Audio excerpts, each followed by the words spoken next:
still alive.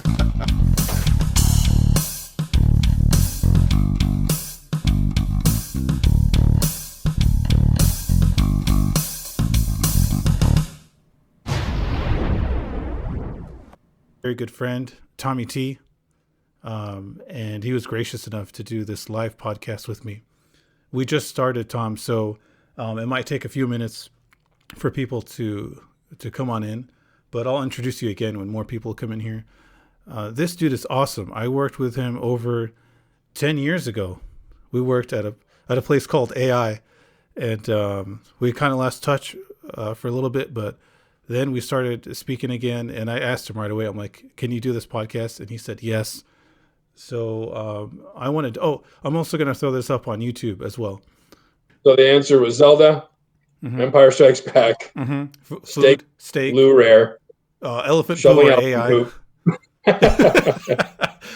Secret conspiracy. You said Jesus riding dinosaurs. Yeah. We skipped one. I thought so. Yeah, you went 9. Yeah. Well, hold on, let me go through the ones that you said, and then we'll go back to the one I skipped. I said in one sentence, how would you sum up the internet? Wretched hive of scum and villainy. Mm-hmm. And then for the chickens, how many chickens would it take to kill an elephant? And you said 7,000 to 8,000. Yeah. Okay, let me go back to the one I skipped. The one I skipped was, what's the most ridiculous fact that you know? The most ridiculous fact that I know. Yeah. Gosh, these are good questions, but nothing like immediately comes to mind. The most ridiculous fact I know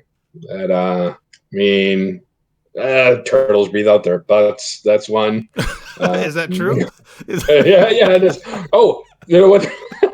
One thing I just found out the other day, and I don't know if it's ridiculous, but only female bees have stingers. Oh, I didn't know that. I knew female mosquitoes are the only bloodsuckers out there, but only female bees have stingers. But the turtle one, that's a funny fact. I did not know that. It's a bit ridiculous. That's awesome, man. Okay, here's a good question. Would you rather... Oh, a duck has a corkscrew penis. What has a corkscrew penis? A duck. A duck? Yeah. How do you know that, dude? It's ridiculous, right? Ladies and gentlemen, only Tommy T knows this kind of stuff. That is all ridiculous. Animal world facts. That is awesome, man.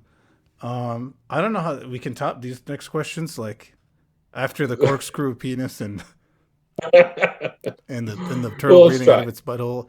Okay, well let's keep going. All right, here we go. Oof. Would you rather be rich but lonely, or popular and poor? Whoa. I mean, I have to pill rich but alone? Yeah, like you're lonely. Like you have all the money in the world. I'm lonely right now and I'm poor. So give me some money. That's not fair. But you do appeal to my vanity by asking me if I'd want to be popular. And could I leverage that popularity to make money? No. Or like I'd be in abject poverty. Like I'd be famous for being the poor person. Yeah, exactly. That would be my popular. Yeah, that's your Look at this guy. He's so poor. Look at how famous he is. We won't pay him any money. I mean, maybe I should have reworded it like poor, like you can get by, but you have close friends, people you can count on. Or, maybe I should have reworded it, but that's what I was trying to get to. Like being by yourself. So my basic needs are being met, but I'm poor, but I'm popular. Yeah. Ooh. I mean, honestly, that is a tough one because I'm super vain. Can you tell by how, well I take care of myself? Yes. The hair. That. I love your hair. The hair is still good after all these years. Yeah. I mean, I don't know. I've never been rich, but I've been lonely, and lonely sucks. Yeah, it does. It's less sucky when you're rich. But I think I'd go with, if all my basic needs are being met, I would love to be popular. I mean, this, and we'll talk about this later because of my Fear Factor appearance. But the whole reason why I live in California or moved out of California was to pursue an acting career. It didn't work out, but there are some clips of me in various movies and TV shows. So I would like to be popular. That would probably be it. I'm already poor, so why not be popular? Nice, good answer. So I just thought of a question based off of your answer just now. Who's your favorite actor? or My actress? favorite. No, Actor. I don't know. I mean, so Oh, alaikum assalam. Control. Welcome, man. Welcome to the stream. Go ahead, yeah, I Tommy T. mean, my favorite actor, I love Tom Hanks in pretty much Mm, everything he does. I think he's great, and he's like a quality person. So mm. like that goes a long way. I've worked with some pretty cool actors, like I work with Brad Pitt, and Wow. I think he's great. He's not really like my favorite actor, but I think he's good in everything that he does. Is he cool? Yeah, We I might have would, talked about this in real life. I'm in real life, like a long time ago. But was he a cool guy, like oh Brad yeah, Pitt? I smoked pot with him. So yeah, it was like really great. Wow. Um, I mean, I would go with Tom Hanks. Like if this is like a rapid Mm. fire question, the first one that comes to mind, I'd Tom say Tom Hanks. Hanks. Sure, another one will come to mind later. I'll Nice. just blurt out like Harrison Ford Oh in the yeah. middle of a game review, but no, because I've seen Harrison Ford in shitty stuff, so I don't Mm. love Harrison Ford in everything. He's a good actor, but Tom Hanks I think is quality in almost everything he does. Tom Hanks is amazing, man. I mean, Forrest Gump. Like the first time I saw that movie, it blew me away, and I Oh watched it yeah, like 100 times since, and it's still good. Like, I mean, he's been in so many other movies, but for me, that one that just stands out the most. Have you yeah. seen Road to Perdition? You know what? I haven't. I haven't. Oh man, you got to watch that. I think it's Okay. on Netflix. All right, Homework assignment. let's keep going. This is my last one. Where the heck have you been for the past 10 years? Missed you, buddy. Man, you know what? I there was times where like I'd reach out to you in LinkedIn. I'm like, oh, I'd find you, and I didn't have any of your contact information. So like I'd reach out to you and stuff. I missed you, man. Where have you been? Miss you too. Yeah, yeah. I mean, do you want me to answer that question, or is that just Yeah, kind of like the cherry on top? no, it's up to you, man. Yeah, I know we talked a little bit before where you move kind of back and forth. Didn't you yeah, say you yeah. I moved to? mean, so me and Mr. E knew each other when we lived in Arizona together. Not together, but we lived in Yeah, Arizona, yeah, and not we together. both got hired at the time for that for-profit college. That that's how we kind of got introduced. And I was married at the time, and then when me and my wife split up in 2000, actually in 2010, that was probably the last time we saw each other because that's when I Mm-hmm. left there to move to Minnesota, where she's from. So I was in Minnesota for 5 years, and then moved back here to California for the last 5 years. So Mm-hmm. between Arizona, Minnesota, and California, and I'm glad you did reach out on LinkedIn. I don't know why you reached out on LinkedIn, but I guess like you said, the only reason you did is because you didn't have any other way of reaching me. Yeah, and also at the time, I wasn't using any kind of social media. Like I just recently started using Facebook and Twitter and Instagram and all that. So that was like my only way to reach out to people. So that's why I was trying to reach you through LinkedIn because I didn't have any social media accounts at the time. And here we are. And here we are. You know what? I kind of want to talk about. Can we just jump right into for-profit schools for a little bit and talk You about our want work? to bore them already? Yeah, I want to bore them to death. Okay. Yeah. Bye, audience. Take care. It was nice knowing you. Yeah, it was nice. Oh my God. All Where do right. we? So for-profit schools. Yeah. So for-profit schools. Um, yeah, that was. You know what's interesting is that's how I got introduced to higher ed. But I've been in higher ed ever since.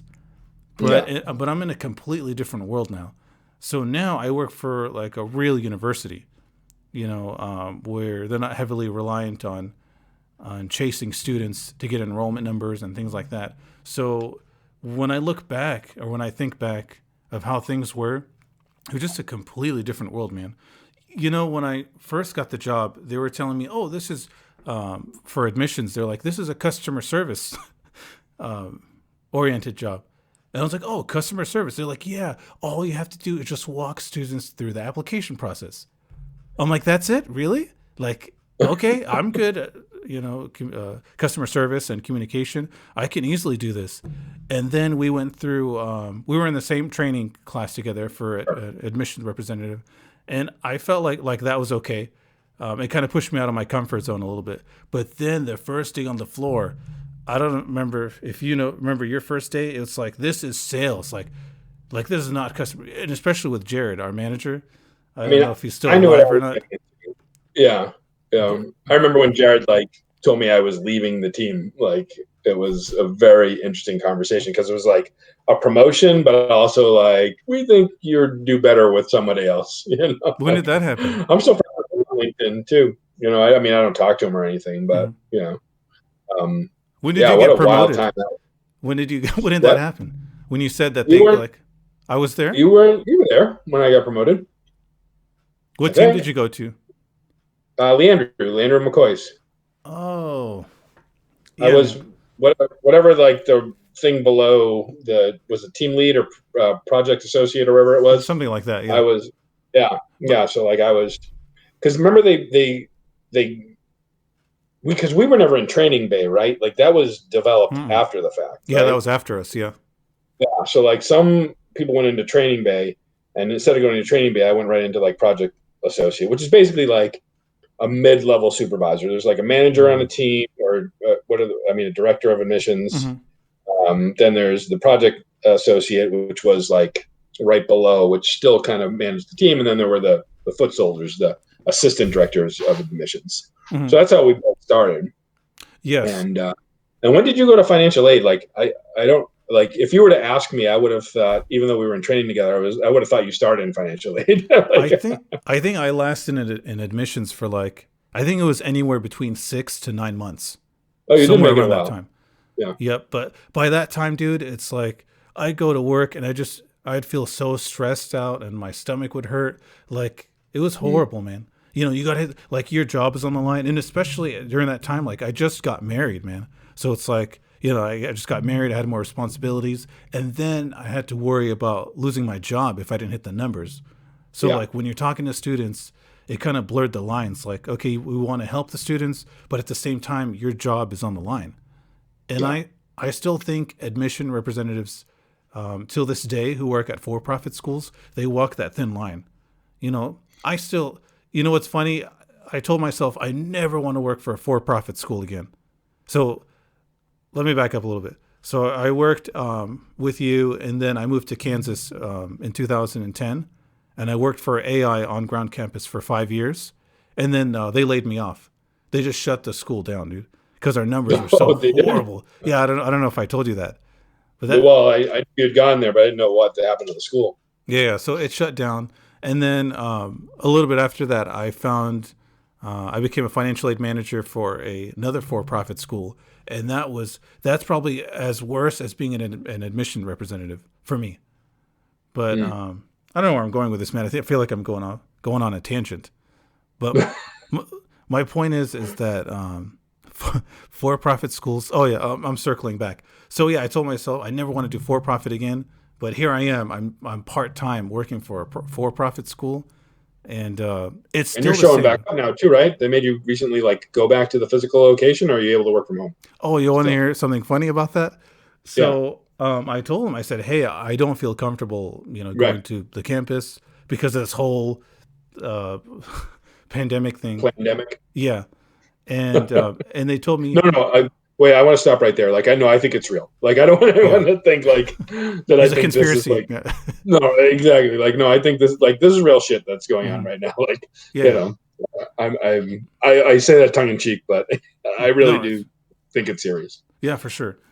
So they're like, yeah, we need a doctor's letter, and then we'll go from there. I was like, okay, so I easily got that from my doctor, and I genuinely am worried. I'm worried because I have asthma, so I'm considered like high risk, whatever. Um, Yeah. so yeah, I gave them the letter, and they're so unorganized, man. Like they haven't really responded to me. Like, yeah, okay, yeah, we approved your request. I just still kind of work from home, and they didn't say anything. Like, Okay. Good. but No. but I was expecting them to say like, oh, okay, well, if you're not here this Monday, then we're gonna let you go. I'm surprised that they're allowing me to do this. If you're good enough at your job, I mean, they're gonna. I mean, is it required for you to be there for any real reason? Not necessary. Like I can do everything that I do at work. I do it at home. I can still call students. I can fill out the paperwork or whatever. Yeah, you're fine. Anyways, enough about me, That man. would be the end of the world if you got fired. I mean, Yep. obviously the income, but you know, hmm I was preparing for that. I'm like, okay, if they fire me, that's fine. I don't feel comfortable, and you know. Anyway, enough about me, man. Like, how do you feel though? Like that was a long time ago, and you don't work in a for-profit school. Like when you look back at it, like what are your thoughts? I mean, I know I said that I would pick, shoveling elephant poop over working for AI again, but I really wouldn't work for AI again. I also, when I left Arizona, I also transferred to the ground school, and the ground school is like where I really kind of saw like what I disliked about for-profit education, because we worked in the online environment, literally, where we didn't even work for AI. We worked for Self at the time.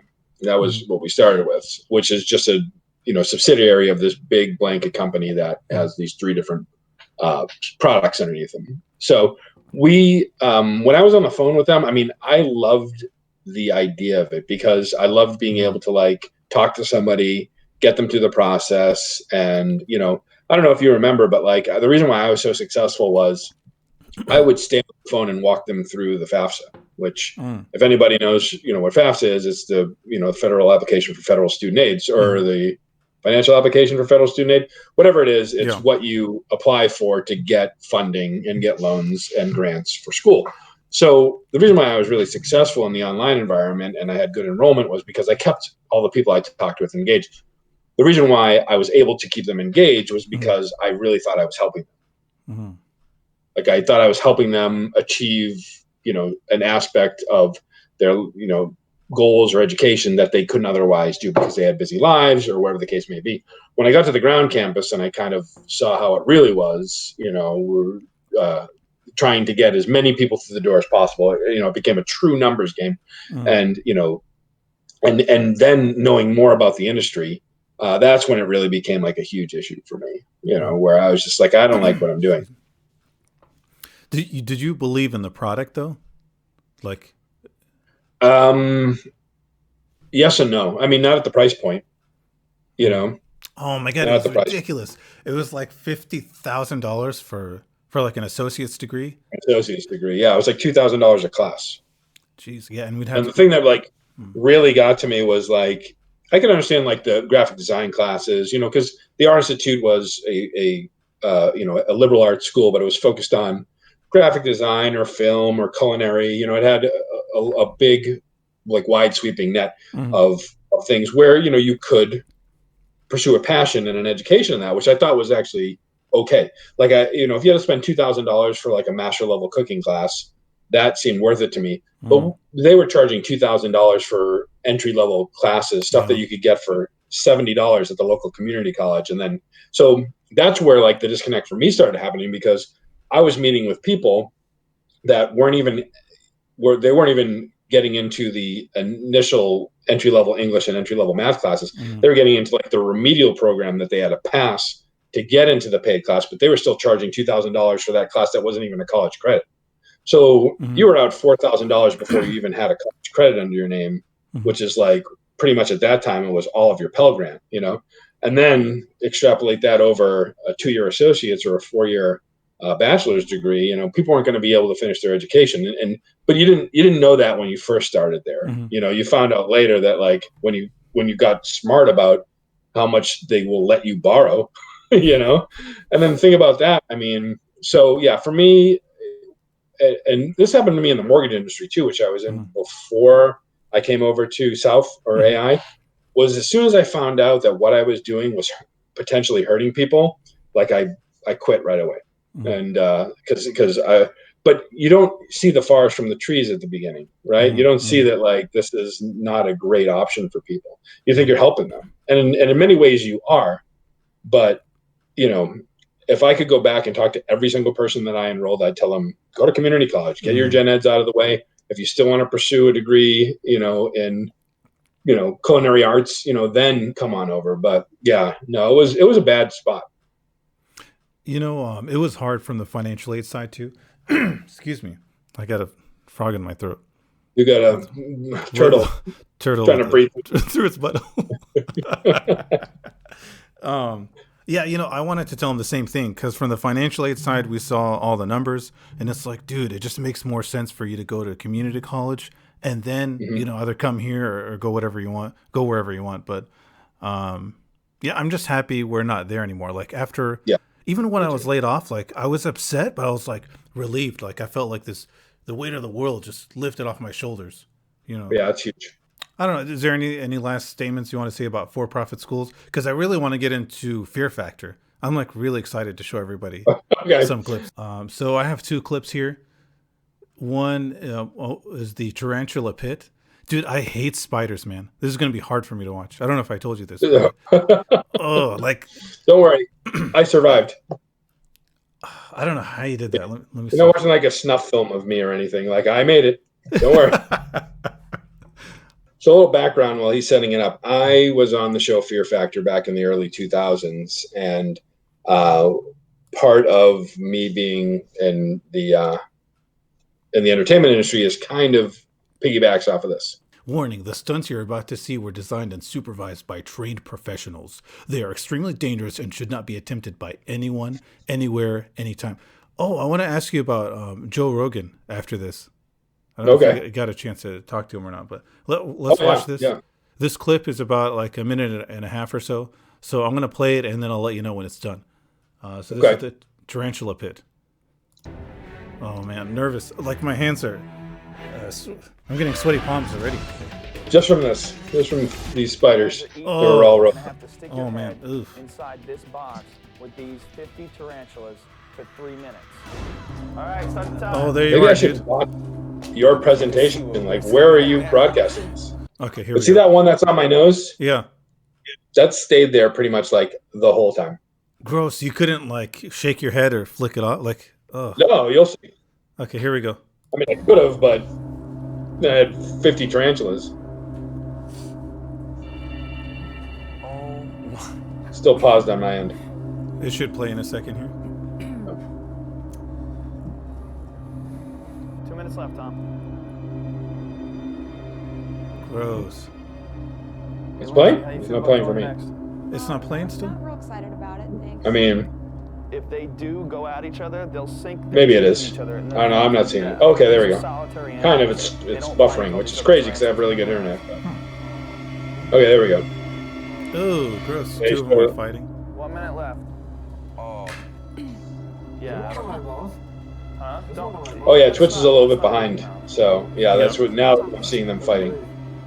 Don't move. 5, 4, 3, 2. Oh, you got that earring? Earring on the left. You see the earring? It was right here. I'm saying to them, I said, is there one in my mouth? Is there one in my mouth? Oh, is that what you were saying? Yeah. Yeah, I got to breathe. Oh. And you see that little shake right there? That's the most nervous I got the entire time. Wow. That is really impressive, man. So were you freaked out during that or were you pretty calm? You know, throughout the entire show, because the show filmed over about a week. They did, we got there, they did an interview, they did a psychological test, they did like a blood test, urine test, make sure there was no like food allergies or anything like that. Yeah. And then they filmed the first day's like intro, and then the second day was the first stunt. But to kind of answer your question in the most roundabout way, no, I wasn't nervous ever. Wow. For me, it was like they have all of these things planned out. There's no way I'm going to die. Like my safety's in mind, in my head, not that the things I didn't do weren't dangerous. Like the first time, which we don't have a clip of, I had to jump out of a helicopter into this, there's a pile of boxes that were in the middle of a lake, and I had to jump out of the helicopter and land in these boxes. And I ended up diving head first. So I almost got eliminated on day one for going head first. So yeah. Wow, dude. Yeah. Nice. I would have stopped right there. I don't think I could have done the tarantula one, but yeah. But the grand prize was $50,000. So that's all I kept thinking about. $50,000, and you'll see it in the next stunt. So this one here, it's called Final Stunt. I'm assuming it's the final stunt. It might be the final stunt. This one's 2 minutes long. Here we go. You should see it in a few seconds. This clip is shorter than how long I lasted. Spoiler. Gallons of water. There you go. Start the clock. There he goes. There you are, Tommy T. Oh my God. So I was the first one to go on this stunt. Wow. Stupid. Oh my God. Hang in there, buddy. Wow, Joe Rogan looks so young too. He had hair. I know. I mean, this is 20 years ago now, almost. Yeah. Yeah, he had hair. Stay calm. Wow. 40 seconds. Stay calm, buddy. Stay calm, buddy. You can see in my hand like this little yellow thing. Yeah. Drop it. That's a weight that and you see that guy's hand behind holding the rope. Yeah. It might be past it now, but You're doing great. you'll kind of see it in another angle. I'm tethered in there, and see it right now? Yeah. The guy's hand holding the rope. Yeah. So when I drop that weight, he's, supposed to pull me out, Oh God. We gotta get him out of there. and he does. Again, Okay, you're still spoiler, I holding on to survived. it. Yeah, But you dropped it. Beautiful. Wow. still got it. 2 minutes and 7 seconds. Dang, dude. That was phenomenal. Wow. How was that? I didn't know when I would have my last breath, and I just kind of took it, I guess, at the right time. But then I kind of got nervous because it was only 10 seconds into it, and I felt like I needed to get. When I had up. my Boston accent, right too. there. Right there, but My girlfriend calls me New Kids on the Block Tommy from this time. It's pretty freaky. Wow. Yeah. That's cool, man. So Yeah. That must have been scary. I mean, again, in my mind, I kept just thinking $50,000, $50,000. There was no fear really in my head. Nice. So did you have fun like throughout the whole experience? Was it fun? And I was going to ask you about if you had a chance to talk to Joe Rogan, like just to chit chat with him or. Yeah. I mean, so what ended up happening was I won. That was the final stunt. That was the $50,000 final stunt, and this was the right at the end of 2001. Matter of fact, like I got the phone call to be on the show 4 days after September 11th. Wow. So September 15th, 2001, I get a phone call from NBC. It's this girl, Rebecca. She had actually interviewed me in Boston. That's where I was, like I said, living at the time. And I was working construction. So I get a call on my cell phone, and, I pick it up, and she's like, Tom, congratulations. We've decided to pick you to be one of the finalists for Fear Factor. We'd love to get you on the show.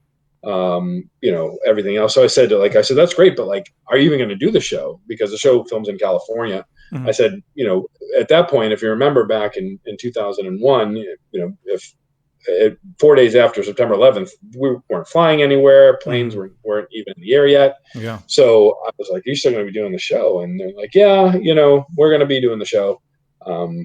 So don't worry about it. And I was like, okay, they're like, we want you here in October. So it was only going to be a month later when I was going to be on the show. So I remember it was so funny. So we get to the end of the phone call, and she goes, all right, Tom, I have to ask, what's your biggest fear? And I said, well, right now it's getting on a plane and flying from Boston to Los Angeles. And there was dead silence, dead silence.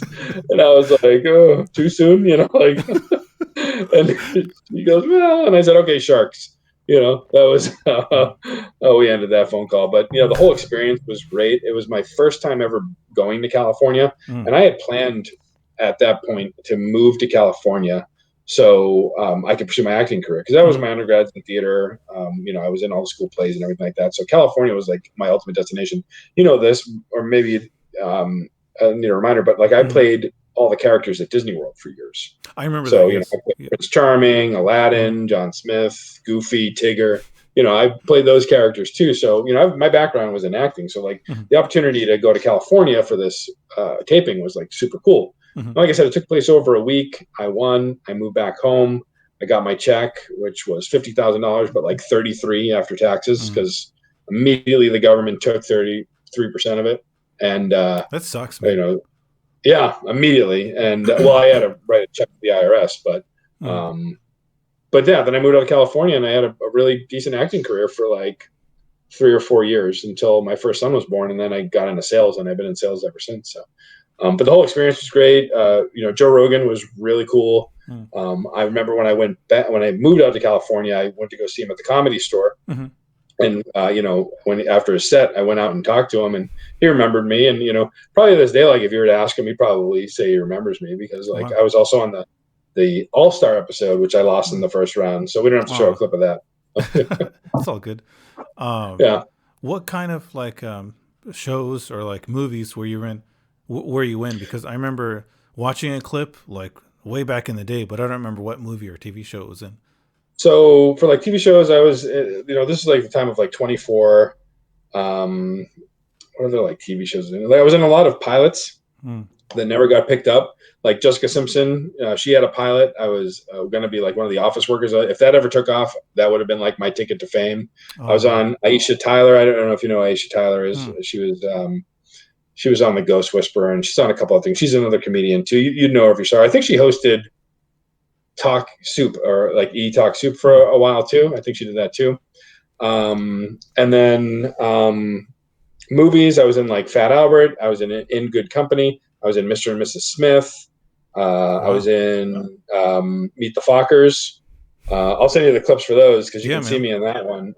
That's where I smoked pot with Brad Pitt was on Mr. and Mrs. Smith. Great story about that. So back in the day, so this had to have been 2002 or 2003. I think it was 2002.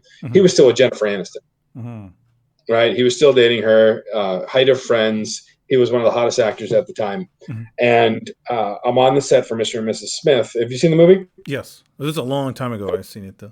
So it's at the end of the movie, they're at this like Home Depot place where like they have this big shootout, and it's like when they both know that they're assassins, so they're like working together. So out of the trailer, I see Brad Pitt come out of the trailer. And then right behind him, I see Angelina Jolie come out of the same trailer. Oh, now again, he's still with Jennifer Aniston at the time. And he sits down in his chair, maybe 100 feet away. And I'm talking to my wife at the time, my ex-wife, but my wife at the time, and I'm like, honey, I wish I had the ability to take a picture with this phone. Like I would, you know what I mean? Because back in the day, with the flip phones, there was no camera on them. Yeah. You pay like $1 a text back in the day. Like, some people don't remember that. So I was like, I wish I had a way to take a picture. You wouldn't believe what I'm seeing right now. Wow. So, later in the shoot, we're all gathered around this barrel, like this, like think like the 10-gallon barrels, like the metal ones that you see in movies that are like they light a fire in, like hobos are like warming themselves around it. Yeah. This is on set, and that's what the extras are warming ourselves up. So again, it's freezing. I don't know, it was February or March or something like that. We're just sitting out there and we're just smoking pot on set. Like, didn't care. The smoking pot. Wow. And Brad comes out of his trailer and he walks up to the fire and he's warming his hands. And my buddy Anthony goes, "Hey Brad, you want to smoke? You want to hit off this?" And he goes, "Nah, I brought my own." And he puts on his own bowl and he starts smoking. Man, it was so funny. Yeah. Wow. Like great experience. That's awesome, man. Like that's cool that you got to work with celebrities. That's like a once in a lifetime opportunity. I mean, I know, I missed. I missed my window. In 2005, like right before my son was born. So my wife at the time was pregnant. I got a call to be in a movie, which was called Lucky You, which I don't know if you know, it's with Eric Bana, the guy who played the original Hulk, and Drew Barrymore, where he's a poker player. I was going to be a featured poker player. It was going to be like a $30,000 or $40,000 payday for like 2 weeks filming in Vegas, right? Nice. And I was going to be a series regular on a TV show called The Bold and the Beautiful, which is a soap opera. Oh, yeah, I remember that. Yeah. I was going to be a series regular on that, but a series regular, like in the sense that I was going to be like the maitre d' at the restaurant that they went to every day. You know what I mean? I wasn't going to be like, a main character, but it was like my foot in the door. And my wife went into labor. And she gave birth, and we were living in California at the time, obviously, because that's where I was working, acting. And we got our hospital bill, and it was like $32,000. Ooh, dang. Yeah. So at that point, she kind of turned to me and she goes, "You need to get a real job." So you didn't have any fear I factor ended up getting the sales, and and I paid off all my debt, and everything. So it was a good move, but I do miss the fact that I could have been a famous actor. We could be having a totally different conversation. Well, we wouldn't have met, but it would be a much different interview at this point. It's never too late. I mean, do you still have the passion for it?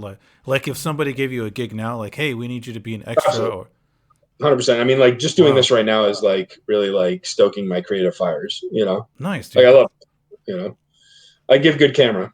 I give, yeah. You do, man. I wouldn't give up on that. Like if there's still a way that you can continue to do that, you know, start part-time or Cameos, and then you're still a young dude, man. Like you're not. It'd be super hard with my job. You know, my job right now requires all my time. You know, like even like right before this, I was doing some work, and you know, my boss texted me, goes, "I got a really big project for you. I need you to kind of drop everything." And so, like, I wasn't gonna miss this interview, but like after we hang up, I'm gonna be doing work. You know, oh wow. So, but it's fine. You know, I mean, I knew what I signed up for when I took the job. And I love my job. I work in travel. Problem is nobody's traveling right now. So. It's kind of a bad time. Right but this now, is a good opportunity for job security. So that's cool, man. I want to ask you a fictional question, I guess. Like, let's just say you were offered any role you wanted. Like for your first role, would you you say Superman? Superman. Yeah, nice. Absolutely. I was gonna ask. I don't know if that was where you're going with the question, but that's my dream role. Man, that'd be awesome, dude. Like I was gonna go like, would you go for a dramatic role, a comedic role? Like what were you planning on doing, or if you still have the chance on doing, like what path would you take, you know? Or would you just do anything? Like, well, I mean, that's a really good question. I think I'd be taken more seriously in a dramatic role. And I mean, for obvious reasons. But you know, I wouldn't want to do like a bro comedy. You know what I mean? Like that wouldn't really appeal to me. You know. What about Hangover? I find them super. Well, I find them like super funny and fascinating like that. But like, I see like where a lot of people's careers went from that. But you know, like you get a good dramatic role. You know, you show your chops. Yeah. You can still do funny comedic, you know, roles. But yeah, no, I think definitely I would prefer to be in like a drama. You know, unless it was like I don't know, it would have to be like a really like good comedy. You know, not just like a frat boy comedy. You know, I like for me, but. To answer like the question, like if the opportunity presented itself, I'd take whatever was given me. You know, I'd be in a shitty movie. I once made a joke that like, you know, like I would be the guy that would be like on the billboard saying like genital herpes, you know, and giving like the thumbs up, you know, like anything for the exposure. So it kind of goes back to one of the questions you asked me, you know, would I rather be popular and poor? You know, yeah, kind of. Yeah. Wow, that's cool, man. I hope that one day something happens and you can get back into it. Like I can see you still have a passion for it, so I hope something happens and you can somehow get back into it. You know what? Maybe from here we can go back to video games, and you recommended a game called Griftlands, and that's right. I'm really happy that you did.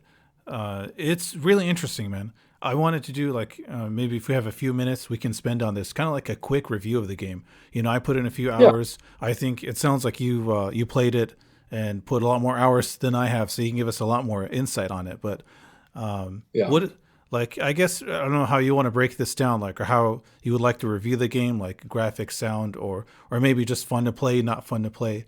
But how would you review the game, like? Well, a little background behind, you know, why I find the game appealing. Because as I said, like video games, you know, aren't as, I mean, I would love to be doing what you're doing actually, but like my life doesn't allow me to be able to, I mean, I guess I could, but you know, the environment that I'm in right now, I don't have like a private space where I could stream or anything like that, you know, and I do love that. I was streaming for a while, you know, actually I was doing a couple things, but I really got into this game called Slay the Spire. Which is a card-based deck building game, roguelike or roguelite, however you want to call it. And I watch a Twitch streamer and a YouTube streamer now. His name is Jorbs. You know, not to give somebody else a shout out, but I watch him, and he's like a master level Slay the Spire player. Wow. So he and on his channel had started playing this game, which is Griftlands, and it's another deck builder. And I love deck builder games. You know, I was actually a Pokemon state champion. Wow! With the physical game. Yeah. This is like 4 years ago or so. Congratulations! And it was cool. Yeah. But I don't play that anymore. But I really got into this game. So it's by is it Klee? I think Klee Entertainment. I don't know, Klee. I don't know how you pronounce it, but they did like Don't Starve and Oxygen Not Included. You know, they have a pretty a good stable of games. And originally it was supposed to be this open world RPG like expansive game that for whatever reason they had to cut back on it, and so it just became this like almost like what would you say, like comic book kind of animated, RPG animated, card game. You know, so I mean, I think it's a lot of fun to play. There's a lot of nuances to it. Like there's 2 different types of decks you can build, but there's also like moralistic choices which affect your game, you know, if you're nice to somebody or if you choose to like assassinate them or anything like that. So, but I'm kind of interested in what you thought, because I watched you play and it was funny. Like I watched like the first 10 minutes of it, and like before you even like took a quest, you made sure to drink with somebody and bloated up your dick. Like you yeah, I sure did. Like you did the worst possible thing you could do. Spend your money. I don't know what the heck. And then your first encounter, you needed money and you didn't have it because you spent it on drinks. So. Yeah, I'm still kind of learning the game, but I find it very interesting because I've never played a deck building game before. I've played a card game before, like Magic Arena. Like I was kind of getting into that. It's been a while since I played that, but I find it fascinating how like you start with like a crappy deck. And you work your way up, and you can upgrade specific cards. I like that. Right. That's pretty cool. And for me, it combines a lot of different things. So it has a story, it has RPG elements, and it looks like it's turn-based almost. I love turn-based RPGs. Like I don't know if you ever played like Final Fantasy games, or like any turn-based RPG games. But when that was a tough question, because when you had asked me what my favorite video game was, like really my favorite video game of all time is Final Fantasy VII. Wow. Yeah. Dude. Which I haven't played the new one yet. Me too, man. I want to. Like, I guess I'll have to wait until I get a PS5 or something, because I don't have a PS4 at the moment. But yeah, going back to Griftlands, I like that appealed to me right away, where it's like, oh, it's turn-based, but instead of like attack, defense, you know, in Final Fantasy VII, there's like attack, item, magic, and you have to pick one. But here in this game, it's like you're picking a card, and then it looks like you have 3 points that you can use. Well, I guess depending on the card, because some cards don't cost anything. I like those cards; those are nice. Some are 3, some are 2. Yeah. So I like that right away. That kind of drew me into it. The art style, the animation's pretty cool. The only thing I'm kind of getting used to is the jibber jabber, like the gibberish talk. Talk? Like I'm like, okay, like is this cool, or is this gonna get annoying in the long run? Cupa tupo? Kasupa. Sotopasi. Tokama. Some very valuable goods that were part of a highly complex 3-way speculative deal went missing from my warehouse. Can salvage if I get them back soon. I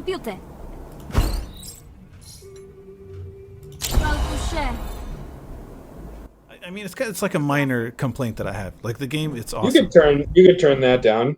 I speed through the dialogue options. I'm really mostly interested in the gameplay. Like the story elements are okay to me, but because I've watched, and this is why I did well at it from the very beginning, is I watched some Let's Players kind of go through it. I was like, I knew what I needed to do. Like, for example, like one of the strategies is to draw the fight out as long as you can, so you can play the cards because they're upgradable. Like you don't want to beat somebody in the first round, you know, because you still have 3 more rounds to increase the experience on your cards. You know, so that's like one of like the tips for a lot of people that I think helps you out, because you need those higher level cards to progress through the game, because the game has like it's a neat little learning curve. But like, I don't know what day you got to, but like day 5 is the last day of the story mission. I think I'm like when you get day 2 or I'm still kind of in the beginning. When you get to day 5, like you have your boss battle, and the boss battle is like really early in day 5. So like, and like you can get to day 5 pretty easily, and then I just got shredded by the boss, like shredded. You know, so what I like about the game is it gives you an opportunity to start over. You can start the day over, which you should never do on day 5. Like if you can't beat the boss on day 5, you're not going to be able to do anything by starting the day over. Sorry, bug. Oh, nice. Yeah. So I didn't know you can start the day over. That's if you die, that's like one of the Oh. options. Yeah. If you Okay. die, you can start the day over, or you can like start the game over, but you can keep like, you know, a certain card or a certain relic. Not relic, they're called graphs, which like expander stuff. So yeah, I really love the game. I think it's like a good game. It's going to be released on Steam, I think, in June. It's on the Epic Game Launcher now, so you can go ahead and get it there. It's like $15, and like I think there's a code where you can get it for like $5 right That's now. how I got it. Yep. Get it for $5. It's a steal for $5. Yeah, it's really fun. I highly recommend it, especially like, I mean, if you like any kind of card games, I think you'll really like this one. Another thing I liked about this game was that you can hire mercenaries. Like I kind of, I started learning about that. There's like an expensive mercenary and then there's a cheap one. I always end up getting the cheap mercenaries because I couldn't afford the expensive ones. Yeah, because you're buying things when you're not supposed to. But I thought that's pretty cool. Like it adds another element to the game where you don't have to be by yourself. I wish you had more control over your companions, but it seems like it's like they take care of themselves, or they just attack randomly, or kind of do their own thing. Yeah, it's kind of odd like that. They do that, but you know the other thing that's I think neat about it is you can see the enemy's intent. So when you're planning your round, you can plan your strategy around. You know, do I need to defend against this? You know, no. Did you do the negotiation part as well? Yeah, but I focused on fighting, so my negotiation sucks. Like I've won a couple of times, but if it gives me the option, I'm like, yeah, I'm gonna attack, because I guess my battle deck is better than my negotiation deck. Negotiation deck. Yeah. You really want to balance between the two, and in a lot of cases, you can soften up the battle by negotiating first. It's a good idea. Yeah. No, it's a good game. I highly recommend it. If you were to rate this game out of 10, what would you get it? Like a final review, I guess. I mean, you know, let's just say like, you know, it's got good polish. It's still an alpha, so there's a lot of things that haven't been introduced. I'm not at the point of, you know, where I've exhausted the replayability. I haven't even played the second character yet. I've just stuck with the first character. So I'd say it's like a solid 7 out of 10. You know, I mean, I love it. I think it's a great game. But like, you know, does it stand on its own as like one of the greatest of all time? 10 out of 10? Of course not. You know, but I'd say it's a solid 7 out of 10. And, you know, once they introduce, there's a new character they're introducing, once that's in play, you know, it could go up to an 8. Nice. Yeah. I think I would kind of give it the same score, but like I'm still kind of in the beginning of it. But I feel like I played enough to kind of get a gist of the game and like the gameplay and stuff. Well, next time you stream it and I'm available, I should co-play it with you. You know, yeah, dude, like for sure. I'd love that. What I would do. Yeah, man, that'd be good. So in summary, great game. I recommend it. Only $5. Great game, good pickup. If you get it for $5, it's a steal, like a steal at $5. But even $15 is worth it. You know, I'd agree. Let's see here. So we talked about for-profit schools. Talked about some of the games that you like to play and like to play now. I kind of want to change gears a little bit. I don't know. Maybe this could be the one of the last things we talk about. I don't want to take too much more of your time because I know you have to get back to work. We kind of talked a little bit about this today, but so I'm really fascinated with UFOs, right? And it was just so funny when you like sent me a text. You're like, totally. We're really switching gears because even when you sent the text, I was just like, what? Where is this coming from? You know? Yep. I have video games, movies, UFOs. Like I've always been fascinated with like the possibility of life, aliens. Just watching. I know you don't like the word like conspiracy documentaries regarding UFOs and stuff. We were talking a little bit about it, but so I don't know if I asked you directly, but do you believe in aliens? Like, do you believe in? Absolutely. I do. Nice. No doubt in my mind. No doubt in my mind. Now, do I believe that aliens exist in our perception of reality? That's a tough question. You know what I mean? Because, you know, I saw one of your clips earlier where you were talking to one of your my buddy Wolfbane. Yeah. And you know, one of the things that like is a challenge is like the age of the universe, right?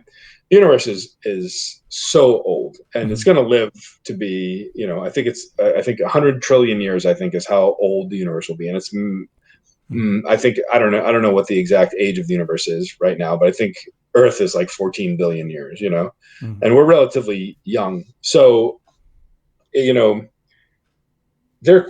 there's so much different space for life. Okay, so like, for example, like we know that dinosaurs existed. Like, let's just keep Earth as our basis of like comparison, right?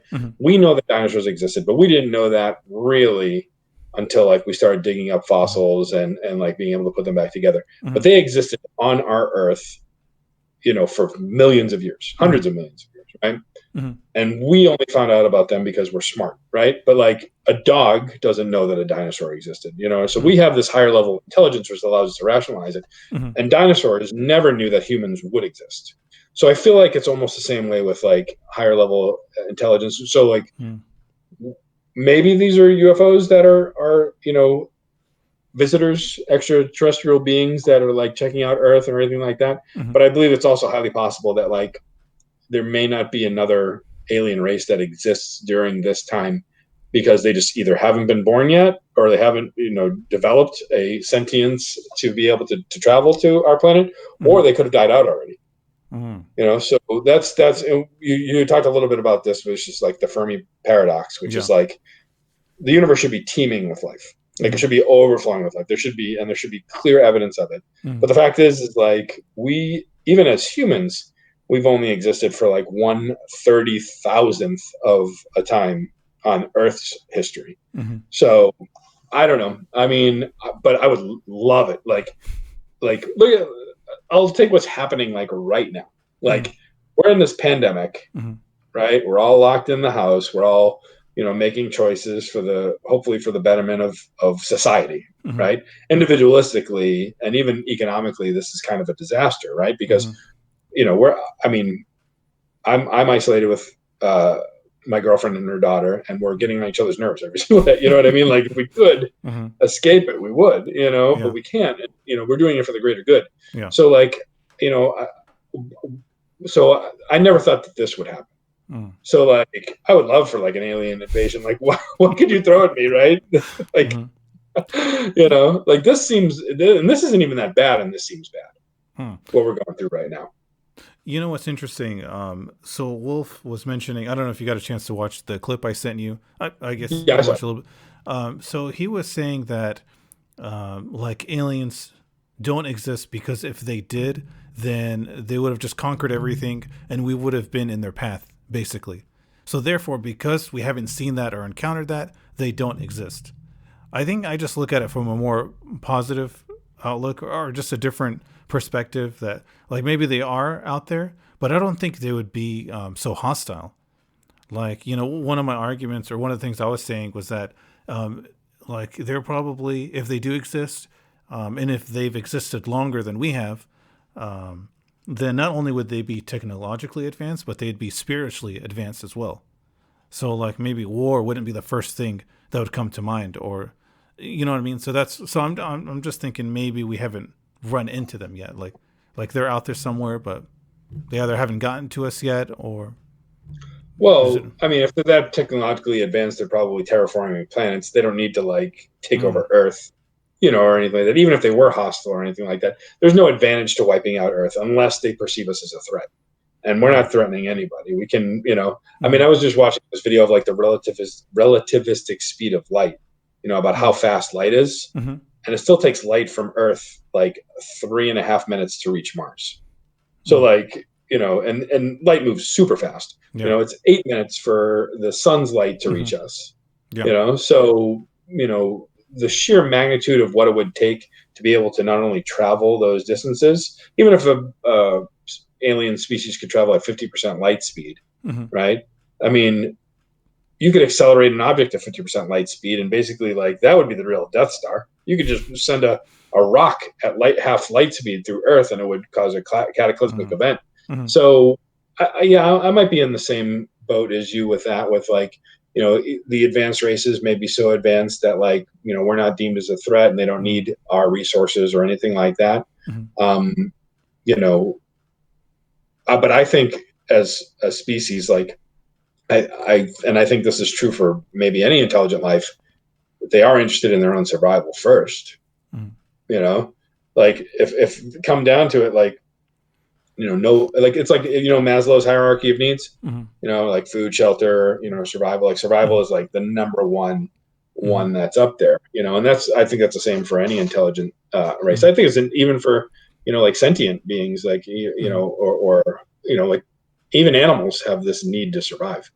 You know, like that's like instinctual. So, but what fascinates you about it? You know, because it fascinates me to think that like there just may be like you know, like the zombie apocalypse fascinates me. It's like, me too, yeah. you know, all of a sudden we have to deal with zombies. Like the aliens fascinate me because all of a sudden we have to deal with aliens. But like, what fascinates you about it? Well, I like sci-fi a lot, like, you know, science fiction and space. Right. So just the possibility of there being a completely different race that can communicate with us, like for me, that boggles my mind. Like just the possibility of something like that happening, or something that could happen. But the way I imagine them are like, how can I put this? Like I'm picturing like peaceful aliens, right? Like when I think of aliens, I'm thinking of peaceful, not like Independence Day or aliens that are just gonna wipe us out and take our resources. Yeah, exactly. So I think. You know what else too? I was gonna ask you about it. UFOs fascinate me as well. So I guess they go hand in hand. You know, I believe UFOs are real, whether they're from Earth, whether they're from somewhere else. Like people are starting to capture these UFOs. So I was going to ask you, like, where do you think they're all man-made? You know, have you seen I wanted to put up another clip on YouTube where it shows those UFOs that are being tracked by those pilots. I don't know if you had a chance to see that. Yes. I think I've seen it, but play it again. I'll watch it again. Oh, let me see if I can find it. But yeah, that's just, I mean, this is coming from credible sources, credible people, not just some Joe Schmo in the middle of Kansas. I'm from Kansas, you know, but let me see if I can find it. You're not from Kansas, though. I'm not from, you know, for Where me, were you born? So I was born in North Carolina, so technically. Come on and please. Take your shirt off. I think I knew that. Helicopter. Yeah, I think. Oh, don't copyright strike us, YouTube. Oh yeah, don't do that. You know, for me, that question's complicated. Where are you from? Like, what do you mean? Like, where was I born? Where did I live the longest? Where am I from originally? Like, ethnically?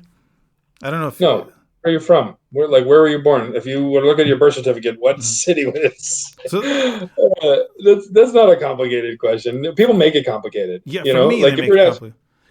I think so too. Because like if you were to ask me, like, go ahead, ask me where I'm from. Where are you from? I'm from Boston. For me, okay, let me tell you why. Where I was born. Where were you born? New Hampshire.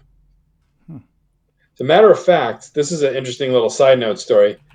We had to reissue my son's birth certificate because on your birth certificate they have to put your father's place of birth as well. Mm-hmm.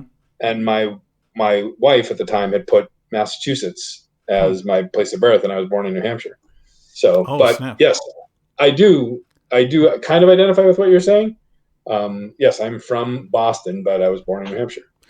Let me tell you why it's complicated for me, because you know, I try to tell people that, like, oh, where are you from? I'll say I'm from Arizona or North Carolina, whatever, and then like, no, where are you really from?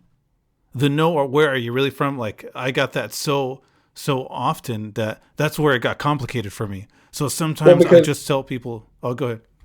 Well, I was going to say, because you have a little bit of an accent, which I don't know where that comes from. Maybe, you know, it's not like an American accent. You don't think so? You think it is? No. I don't know. I mean, so how many languages do you speak? 2. So English and Arabic. Right.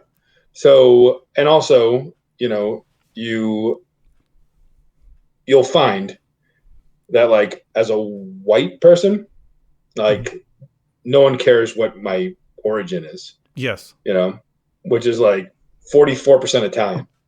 You know, but like, you have an ethnic background, obviously. Well, I don't know, obviously, but you know. So that's where it gets that's where the complication comes into play. It's like, should I just skip to the chase and tell them, oh, I'm originally from Palestine? But are you? I mean, technically, yes. But I mean, I was born and raised in the States. So how long did you live in Palestine?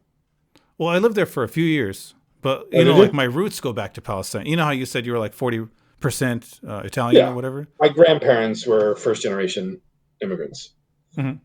So were your parents first generation immigrants? My dad is like second, I think. So he was born in the States too? No, he wasn't. I'm sorry. No, he came to the States when he was 18. I'm just trying to remember if his dad was an American citizen or not. But yeah, so that's for me. So that's you think why people have an agenda when they ask you? Oh heck yeah, man, for sure. Like, because I don't feel like some of them aren't satisfied with the answer that I give them because they want to know where are you really from? And then I try to turn the question back. So I'm like, oh, where are you from? They're like, oh, I'm from Kansas City. I'm like, no, where are you really from? They're like, yeah, Kansas City. And then I have to start with their parents. Okay, where are your parents from? And then I go, parents. And I keep going, parents, grandparents. And then they'll say, like, they'll eventually get to, like, Germany. I'm like, okay, so you're German then.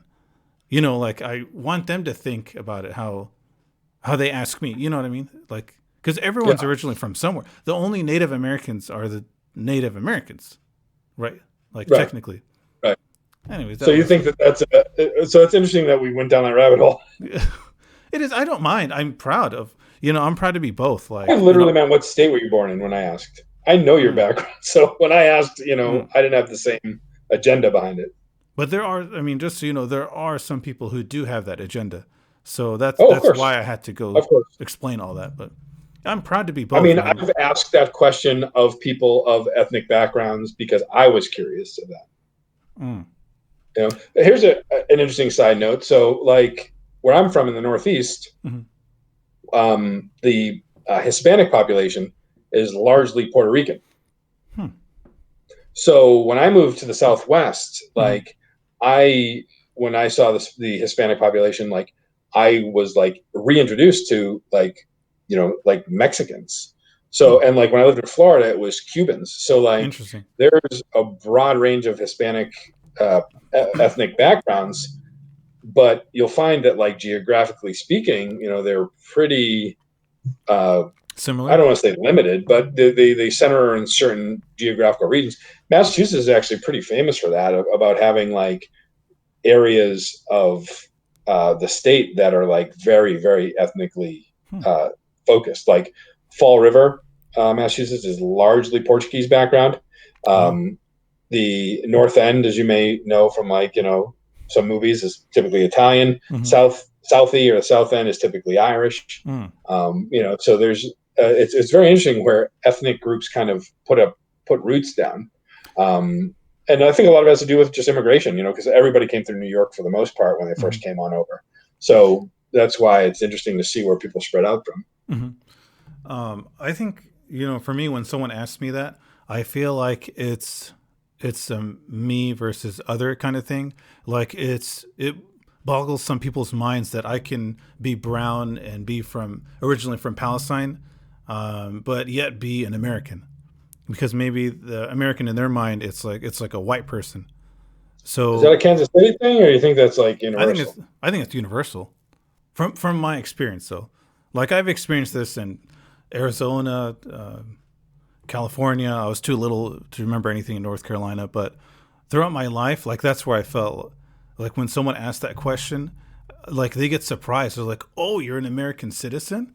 Like yeah, dude. Like it's that doesn't surprise me. I get. I'm not saying that I don't believe you. Of course, that's your experience, but I'd probably ask you the same thing though.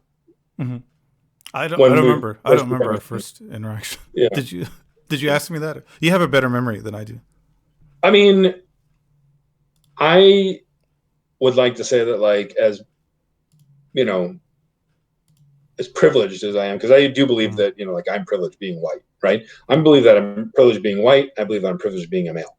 Like, if Louis C.K. said it, like, not that he's like the best role model for a lot of people, but Louis C.K. said it, like, if he had to pick every single year, he would pick white male. Right, because like we faced the least adversity for the most part, as white people, and then males, we're living in a male dominated society. We have since almost like the beginning of time, right? Like, so, but like, I love all people. Like, I don't care what race you are. I don't care what religion you are. I love you too, Tommy T. People. What's that? I said, I love you too, Tommy T. Oh, but I'll say, like, in the interest of like curiosity, like I am always very curious when somebody that isn't American looking, I want to know more about that. I want to know more about your culture. I went to a predominantly Jewish university. I think you knew that, for my undergrads, and Jewish people for the most part look white, if you want to like do that classification. But like, I was always fascinated, like, because there were people that had like accents that, I found out they were from Israel, or from, Germany, or from like Europe or anything like that, and you'd never know by looking at them. So it's always fascinating to me where somebody, claims their heritage from and actually is from. So like, when I was asking you where you're from, I really want to know what state you were born. Like, I wasn't like, it wasn't like gotcha question. Like, tell me Iran, tell me Palestine, tell me some country. But I've known you for 10 years. I know where you're from. No, I appreciate that. And I'm not saying every person is like that asked me that question. But I think because I've experienced some racism in my life, like, I'm a little hesitant at first, or apprehensive. I don't know what the right word is. When someone asks me that, where are you from? I'm like, oh God, where is this going to lead to? Or is it going to lead to a nice path? They're going to be cool with it. Oh, you're from Kansas, or, oh, you're originally from Palestine, or whatever. That's cool. Or, oh, you're from there. Go back to where you came from, kind of thing. So that's why I'm always like, okay, where is this going to go? What do they mean by where are you from? See, so that's just, I had to go through all that just to give you an idea of how complex. Look at what I stirred up inside you. Let's talk about UFOs. Holy shit. But yeah, hopefully I give you a little bit more insight into people who are watching. Is everybody still watching? We have a few people, and by few I mean 2, and one of them is you probably. But it's all good. I'm having a good time. It doesn't matter. I don't care if it's one person or 100 people that are watching this. I'm having a good time talking to you. Yeah, so. I've seen some of your Twitch clips with 0 views, so I get it. Thanks for pointing that out. I appreciate it.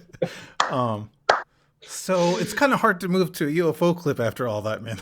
Do you still want to see that? I don't think so. I don't think so. Tell me, you felt like an alien before. Tell me how aliens are affecting your life. I want to show you the clip, man. Let me pull it up, and then we can talk about it. You haven't found it yet? I thought like that's what we were doing. We're padding. Yeah. Let me find this goddamn clip. Okay, let me get that ready. Do you still have the stream open so you can see it? Yeah, I do. Okay, I'm just going to fast forward to the good part. Right now, take a look at it. They are releasing these videos of what they are calling unidentified aerial phenomena. They were filmed by some Navy pilots for the last 2 decades. The Pentagon says that these videos are being released now to, quote, clear up any misconceptions after they were previously leaked, but that the objects remain. Looks like it could be like a blip on the former like Majority smudge on the Leader camera. Reid welcomed the disclosure it could on be, Twitter, but it's a pilot. The Let me see if there's any more. It's actually a pilot who's tracking it. It's not some Joe Schmo. Like, that's what makes this more compelling for me. Of course, the home of Area 51 also noted that. But does it like take off like super fast? The surface of research I'm trying to find out materials if they have it here. What's the? Yes. I guess they don't show it, but yeah, I mean, some videos show that where they take off or change directions or whatever. So for me, that's like some evidence to show the existence of extraterrestrials, like, unless it's super duper top secret and it is man-made, which I would take as a consideration as well.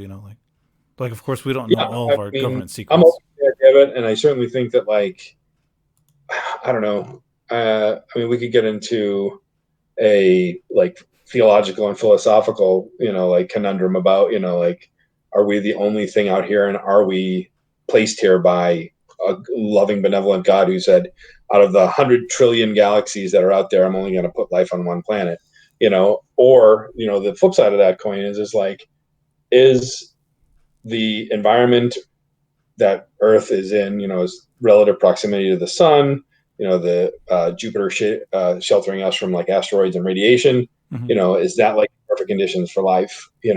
And I think this, but maybe people who kind of are thinking about this, like every star that you see in the sky is in our galaxy. It's only in the Milky Way galaxy, which is one galaxy. And even then, you're only seeing like 2,500 to 3,000 of those stars in this galaxy that probably has 100 trillion stars. So, like, I think it's really hard to believe that there isn't another Earth-like planet which is capable of sustaining life, not only in our galaxy, but in the other trillions of galaxies that are part of this. I mean, the universe is so big, So that's why I have to believe that there's something else out there. We can't be the only thing. That'd be crazy. I mean, I'm not saying people who think that are crazy. I'm saying it'd just be crazy to think, like, holy shit, this is it. We're the only ones. We're the only ones lucky enough to, let's just go from a scientific perspective, evolve from single cell organisms to walking, talking, thinking, breathing creatures that can debate this sort of stuff. I don't know. I'd like to believe that there's, but I like to believe that there's God out there too. Like a higher power that like wants, is actively interested in me. We have a couple of comments here I wanted to read out to you. Oh, sure. Hey, Siraxis, how are you doing? So his first comment is, hey, Rice Krispies takes over my body and makes me do things for Klondike bars, and I don't know how I feel about that. But Klondike bars, though, like, how do you feel about Klondike bars? Good question. I haven't had a Klondike bar in a long time, man. And then his second statement says, he says he loves them. He says if there are aliens, they must be high, drunk, and brain damaged to come to this planet.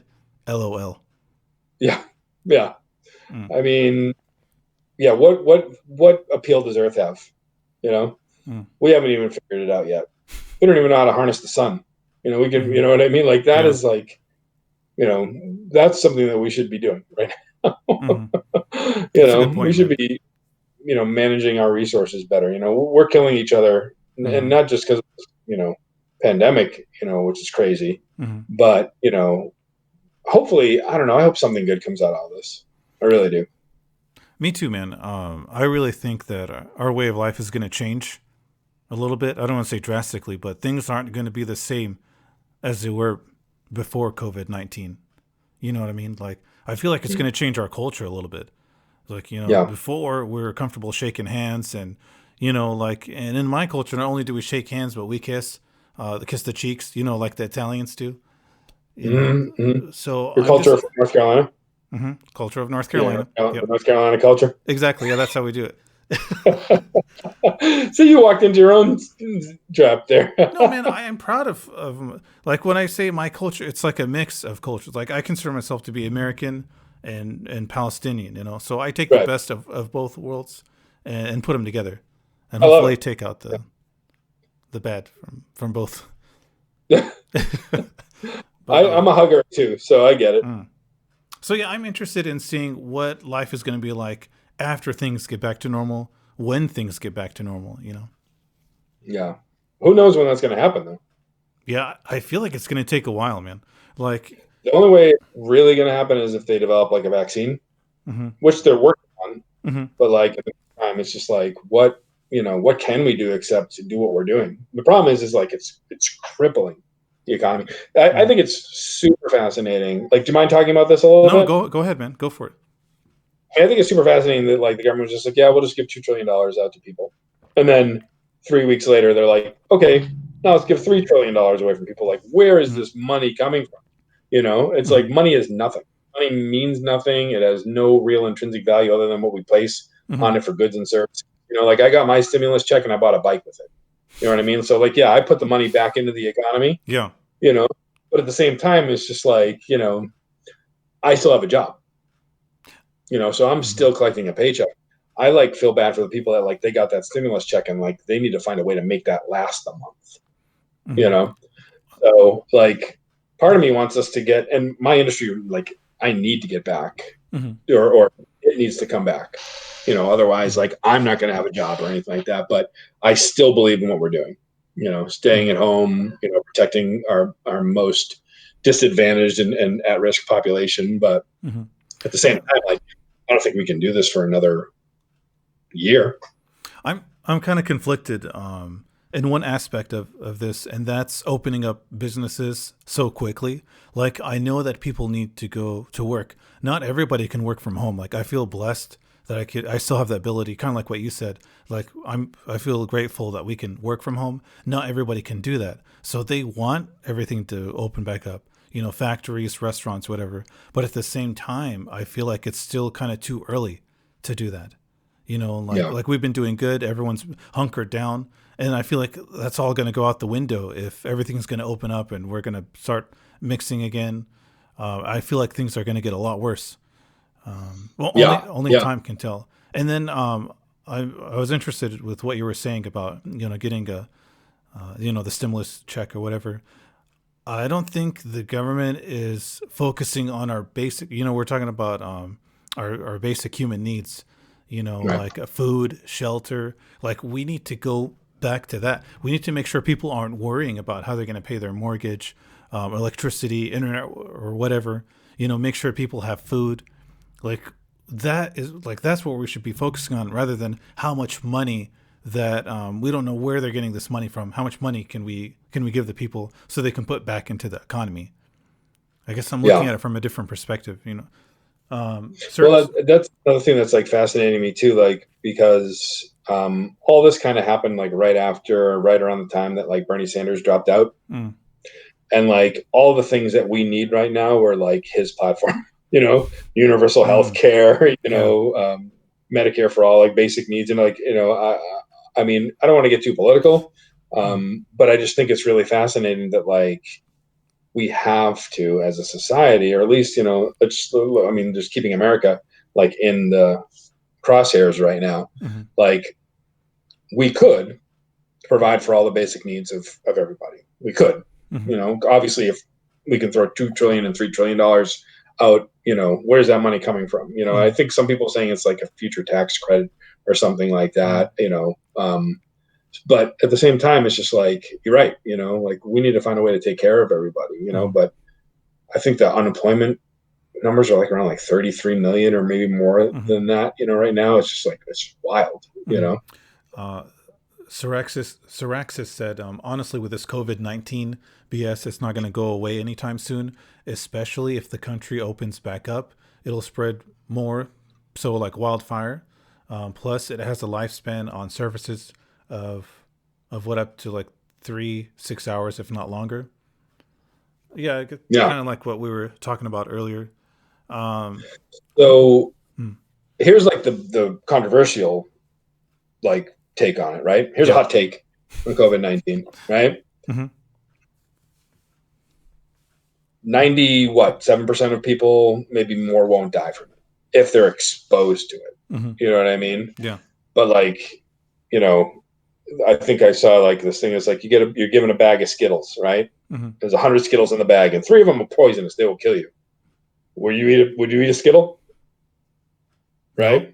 So like, but like the hot take is like, we could be past this if everybody that could get exposed got exposed, and I don't think that that's the solution. I don't think that's the way to go about it. But like, well, because we'd lose, I'd say like 50% or more of our elderly population, and I'm not ready to lose my grandparents, I'm not ready to deal with that. But so actually you have a really good point. Like we're not going to have a vaccine by tomorrow, and I don't know. That is pretty controversial. I think which European country did that? I think Sweden actually did that. When I was streaming one time, I was playing with this, it sounded like a high schooler maybe, and he said, and this was like a few weeks ago, excuse me, he was saying that he still had to go to school physically. And it seemed like they just wanted to do what you just talked about right now, where just expose everybody, and it's like, survival of the fittest. If we lose some elderly people or people with respiratory illnesses, so be it. At least we'll get it over with. Yeah. I don't know. I understand where they're coming from with that, but at the same time, it's like there has to be another way, man. You're right. It's like we would lose a lot of the elderly population, and I think it also affects people who are obese or who have like diabetes. So it's not just the elderly. People with like pre-existing conditions, lung issues, and everything like that. Yeah, the thing that I think we're going to be really telling is like once the vaccine is developed, and how that, because once there's a vaccine out there, like just like the flu, and I'm not comparing it to the flu, but like you think about like the flu is deadly. It kills people. There's a vaccine for it. Not everybody takes it because not everybody's at risk if they get the flu of dying from it. But, it's something that we have to deal with every year. And now this thing is something that we're going to have to deal with until either it dies out, which I don't think it will on its own, or, there's a vaccine. And even the vaccine doesn't guarantee that everyone's going to be safe. I think Sirexis has another question. Yeah, Sirexis said, elderly and those who have healthy problems like breathing issues, etc., are highly affected, not to mention the citizens of China or American citizens who are Chinese-born are getting hate because of this. I say don't blame the citizens who had no knowledge of this, but blame the Chinese government.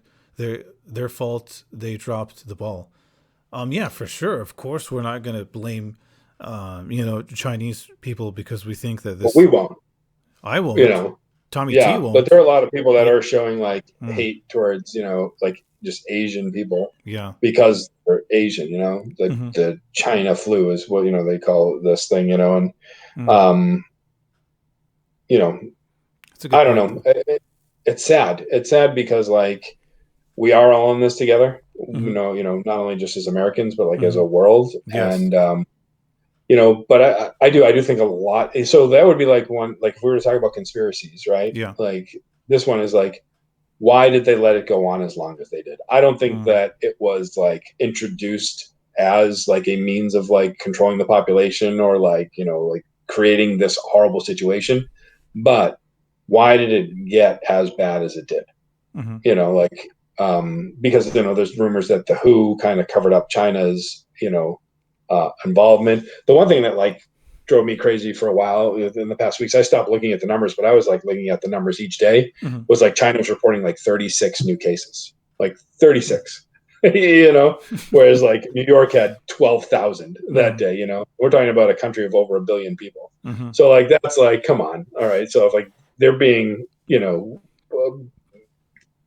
not forthright about reporting those numbers, like, so, and I think I just read another article somewhere where they're talking about like how they tested LA for like who had the antibodies for COVID, like everybody they tested. So like people that didn't have symptoms, but they tested and they had the antibodies, and they said there was something, I don't know what the percentage was, but what they extrapolated that data to be was that there were about 367,000 cases by that data, whereas California's only had like 8 to 10,000 or something like that. So it's like, it's wild. It's wild to me. So Sirexis also said, to be honest, I think it was let loose on purpose by their government. People are being too politically correct about all this.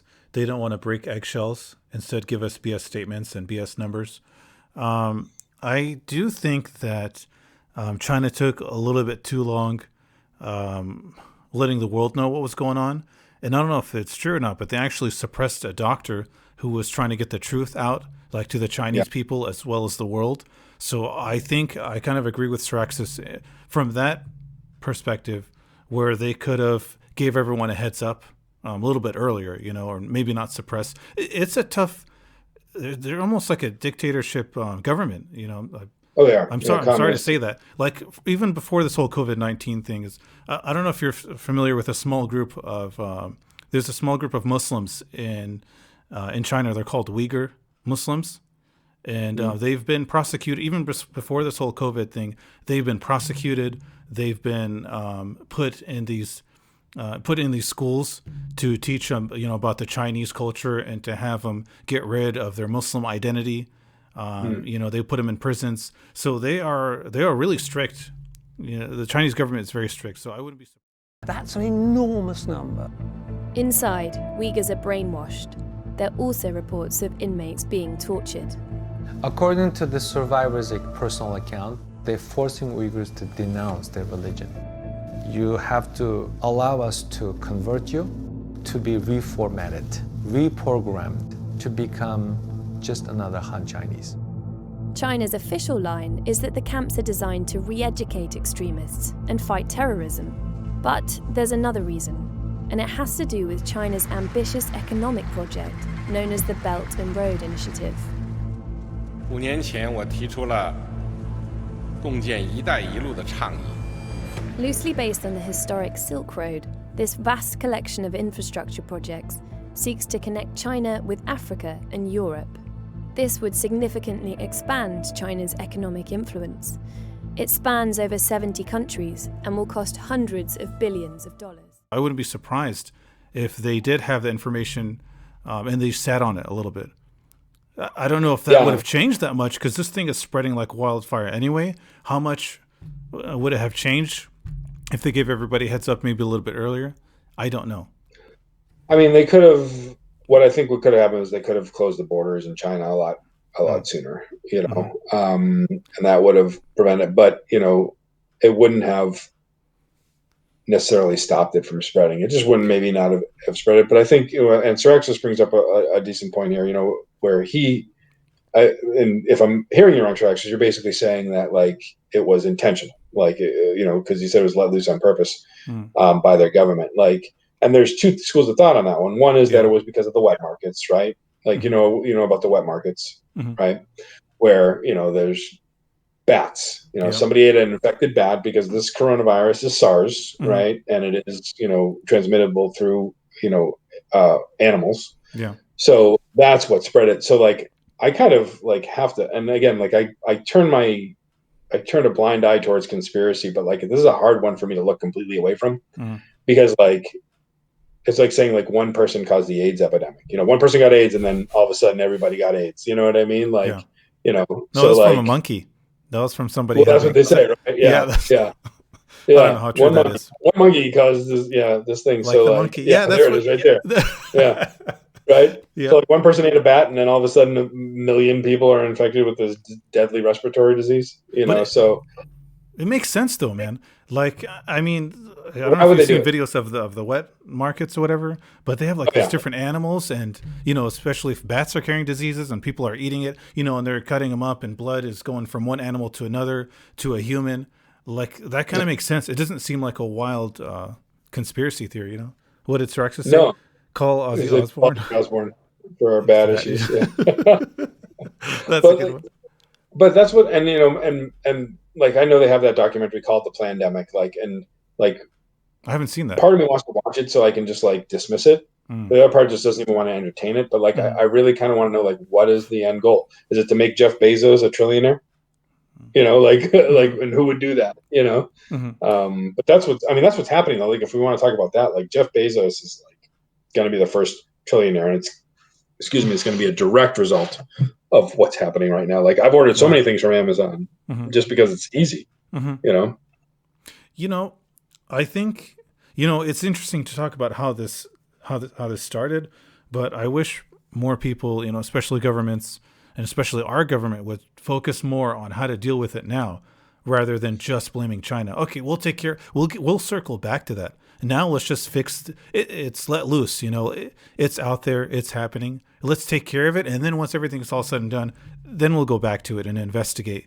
You know what I mean? Like, let's focus our resources on maybe getting more tests. You know, didn't our president kind of dismiss this whole thing when it first came out? Like, it was like a hoax? I don't remember his exact wording. Hoax, you know, conspiracy. He called it a conspiracy, a democratic hoax and conspiracy. I mean,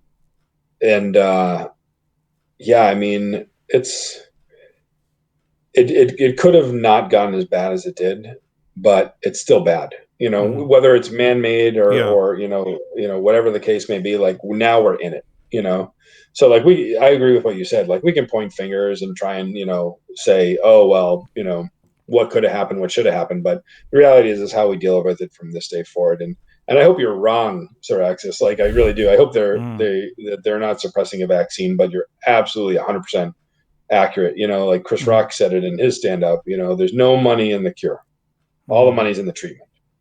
Right? Yeah. Yeah. If you could cure cancer, right? You know, why would you when you could make millions of dollars off of the treatment for it? You know, so but like I hope we get out of this soon, man, because like me too. What's really damaging right now, and this is just straight personal perspective. Like so many other things are awful or that are happening, and other people are being affected way worse than me. I'm speaking from a very high place of privilege, but like I see like my relationships deteriorating. You know, not only like with the people that I live with, because like we're just just so fed up with the situation that like we're not being kind as we could be with each other. Yes. But like my other relationships with people that I love that I can't be with, I was planning on visiting my kids this summer. Like next month, was supposed to go on for my daughter's 10th birthday. I had a plan for like a year and a half that we were going to fly out there and spend the time with her. I can't go there. I can't see her. It breaks my heart. That sucks, man. It's a big birthday for her. I don't know. I'm just sad. I'm sad that like that people are suffering. Not only me. Like I have a good life in comparison, but I am sad that like our way of life has changed so drastically that like the only thing we can do is just hope that somebody, and when I say somebody, I mean like the powers that be, like do the right thing, and keep us, and get us back to normal. Because we got to get back to normal. But I want to go back to what you were talking about, like your culture, hugging and kissing and like shaking hands. That's all huge. Like, are you not going to do that anymore? Like once or we got the clear to do that. Like I plan on hugging people and shaking hands and stuff. That's a good point. I mean, I think it might take me a little bit to get used to it again, because now I'm still at the point where I'm putting on a face mask when I go see my in-laws. Like we go check on them every once in a while. And I'm more worried about them than I am of myself, because they're elderly. And, and what's scary is you can have these symptoms. You can have COVID-19 and not have any of the symptoms, right? Like have a fever or anything. But when we get the all clear, what's that? But where would you get it from? The only place I still have to go to the grocery store, and I still try to be careful when I go to the grocery store. But that's the only place, because I'm not going to work. I'm literally not going anywhere else. I rarely have to fill up my car with gas now, which is kind of a good thing. But yeah, I only go from here to the grocery store to my in-laws. And when I see my in-laws, I have a mask on. So I don't, to answer your question, it's like, I think it might take me a little bit of time to feel comfortable doing that again, because when will it be all clear? What do you think about the vaccine? I have a wild conspiracy theory. I know you're really into conspiracy. So, and this, I don't know if this involves Bill Gates or not. I don't know how he became the spokesperson for COVID-19, but I guess that's another discussion. Like he just seems to be in the spotlight, and everyone wants to know what Bill Gates thinks, we should do and this and that. Here's the conspiracy theory, though. Well, I mean, do you know why? Like, do you have any idea why? I mean, how Bill Gates, like the Bill and Melinda Gates Foundation, like how like they developed like the malaria vaccine, not developed the malaria vaccine, but like got it to Africa. Like, okay, go ahead. I want to hear what you have to say. No, it's okay. Here's the conspiracy. But I hear what you're saying. Yes, but I mean, I'd rather hear more from a doctor than Bill Gates. Anyways, let me go back to the conspiracy theory. So the conspiracy theory is, and this maybe it's a part of what Siraxis is saying, is that this was intentional, and they'll eventually come up with a cure or a vaccine, but there'll be something in the vaccine, and they can put whatever they want. And if you think about it, they can put whatever they want in there, like a tracking or like a tracking thing, and or something that can harm us. It's I know it's wild, but laugh it out. It's okay. Go ahead. Don't hold it back. Your face is getting red. Your face is really red, Tommy T. No. I just showed off how white my teeth are since I changed toothpaste. Oh, hang on. Siraxa said something, and then I want to get your input real quick. He said face masks don't protect you. It's more like 40% protecting, where 60% isn't protective. Me and a bunch of friends tested this out. Wearing different types of masks. A small cough will separate your mask from your face, releasing some of that cough's spray mist into the air for people to walk into to get sick, aka eyes, etc. Same with medium and large coughs. All right, go ahead, dude. So I told you it was a wild conspiracy, but you're subscribed to this? No, I mean, I don't. And what does Bill Gates have to do with it? Well, Bill Gates has something to do with it because another part of the conspiracy is that he, like, you know, they want to depopulate the population. Like, it's all about population control. So on the surface, it looks like he's helping people, but in reality, this is the conspiracy. I entertain these possibilities. I don't subscribe to all these conspiracy theories, but I just wanted to throw it out there just to see what your thoughts were on it. Yeah, I don't think so. I don't think so. I mean, so they could do that on regular vaccines right now. Mm. That's a good point. Like a regular flu shot. There are nanobots in us that are, you know, making me depressed and fat and everything like that. I would love to blame somebody else for my problems, you know, but was it you and Wolf that were talking about like mind control? Mm-hmm. Yep. Yeah, we spoke about that as well. Yeah. Like, I just don't see what's the end game? You know, population control, I guess I can kind of see it, but you know, what's the end game? Why do it? And why would Bill Gates want to do it when he's done so much philanthropy and good for, you know, the world? I'm going to play devil's advocate, right? So the reason why is it's easier to control a smaller population. And going back to mind control, you know that during like the 60s and 70s, I'm a really conspiracy nut. I love conspiracy theories. I don't agree with all of them. Okay. Right? I find it entertaining.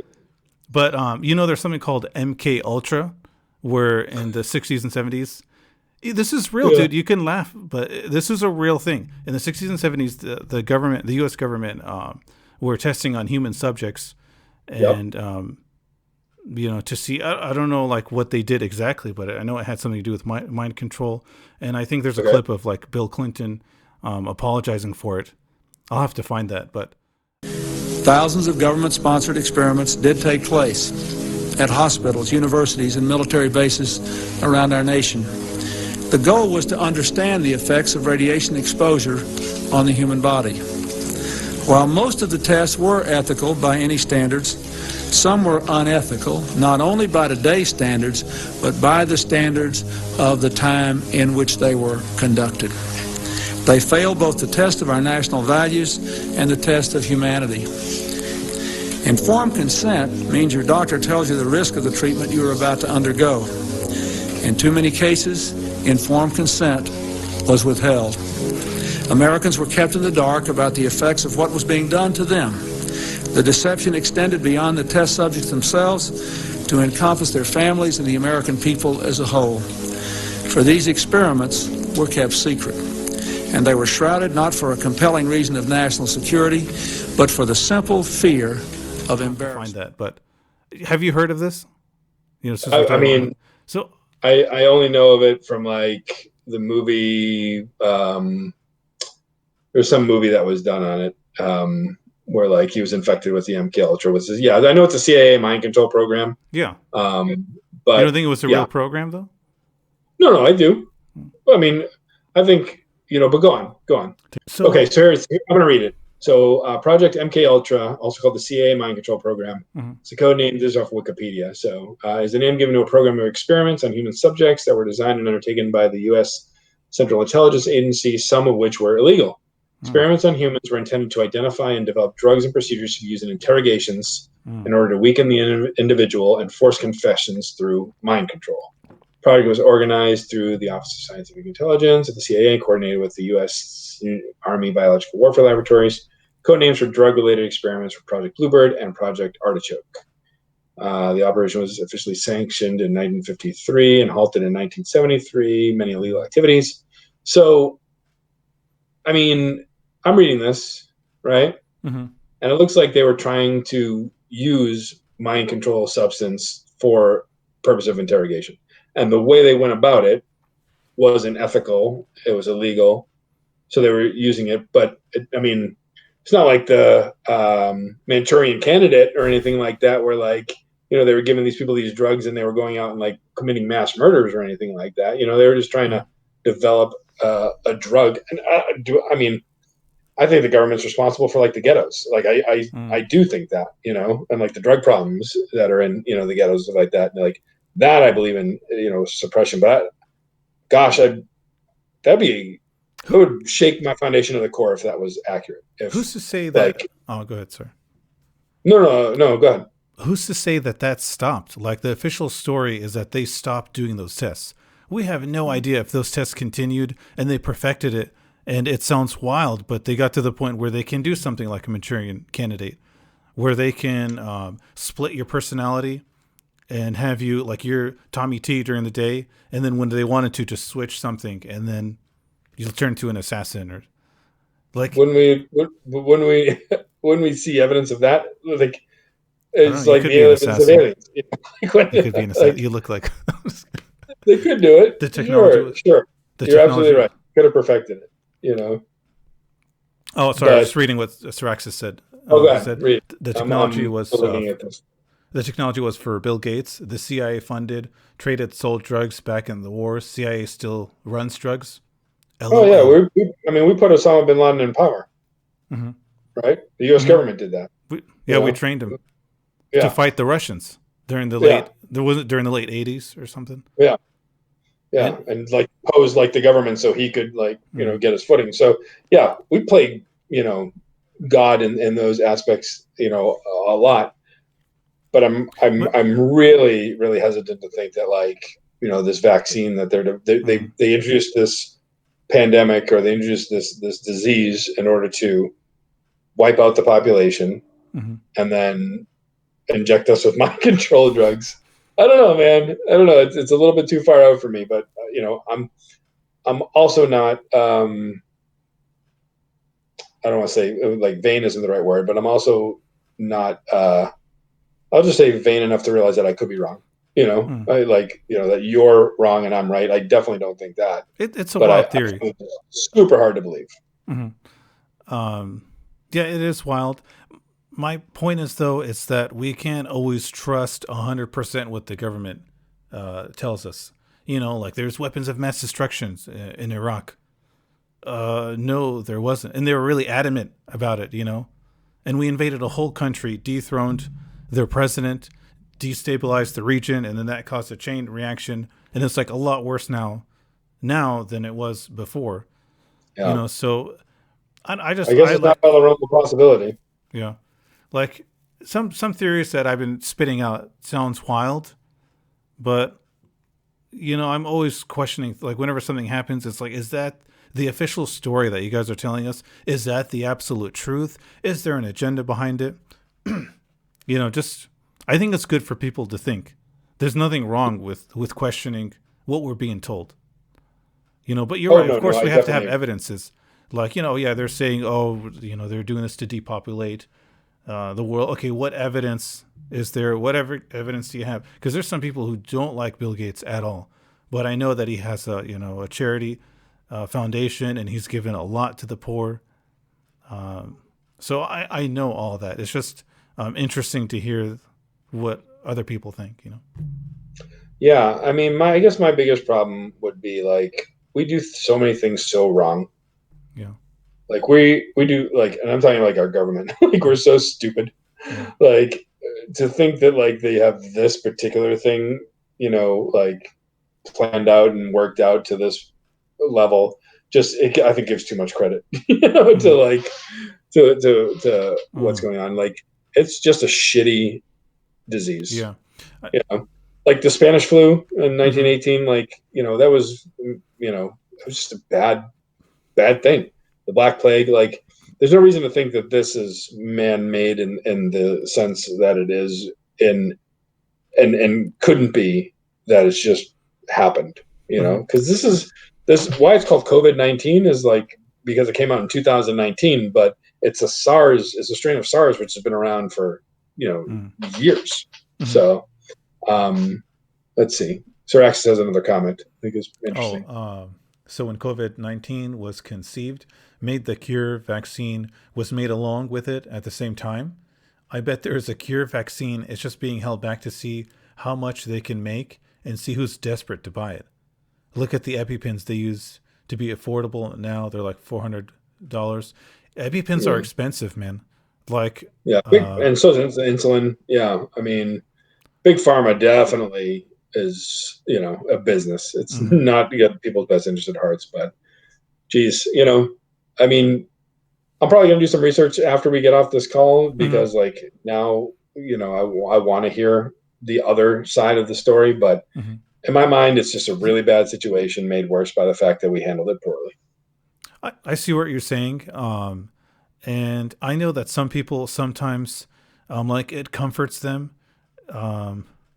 knowing that something might be more complex than what it is, right? Like, so for example, this COVID-19, like for some people, it makes them feel, I don't want to say makes them feel better, but maybe like for their reality, it's easier for them to digest what's going on if they believe that this was, man-made, this was intentional. And I'm not calling out anybody. I'm just saying in general with conspiracy theories, like sometimes something is just straightforward and that's what it is, but people add to it, and make it more complex. And other times maybe there is a little bit something to it and we're only looking at the surface story, but there's more underneath the surface. I don't know if that makes sense. Yeah, no, it does. It does. And, we may never know. I just hope that like we get through this. Me too, man. So we're hitting close to 2 hours now, and I think, I don't want to keep you too much longer. I know you have to work. But any final thoughts? Like, no, I had a great time. Obviously, going on, talking about this. It started off fun, got a little serious near the end, but I think important stuff to talk about. I don't like to shy away from topics either. I don't know what we'll talk about next time, but I'm excited. Nice, man. I had a great time. Thank you so much for taking your time, out of your busy schedule to do this podcast. And I hope I can have you as a repeat special guest, so we can talk about different things. Maybe we can do a status update of what's going on in the world with COVID-19. We can talk about games, movies. We can talk about how a turtle breathes through its butthole. Its butthole. Yeah, I think we definitely should be. I laugh every time. It's so funny. Like it's true, but it's funny. That's so random.